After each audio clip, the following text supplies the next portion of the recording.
Bitta qozonda kotleta, garnir, podliva pishirganmisizlar? Shunaqa sochni yumshoqqina kotletalarni ko'p idishlar ishlatmasdan bitta qozonda hammasini pishirib olamiz. Podlivalari quyuqqina shunaqa non botirib yeyishlik chiqadi-da. Qiyma, ivitilgan 2 bo'lgan non, bitta kichkina piyoz, bir dona tuxum, ziravorlar hammasini yaxshilab aralashtirib kotletalarga qo'limiz bilan shunaqa qilib forma beramiz.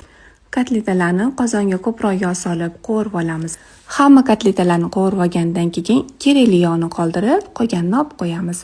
O'sha yog'ga kartoshkani solib yaxshilab qovuramiz. Bitta piyoz, kichkina qizil sabzini ham mayda to'g'rab solib qovuramiz. Bir qoshiq tomat solib qovuramiz. Diqqat qiling xonimlar, ovqatni sirli joyiga keldik. 2 osh qoshiq un, 1 choy qoshiq shakar solamiz. Un podlivani quyiltiradi, shakar tomatni nordon mazasini ketkazadi.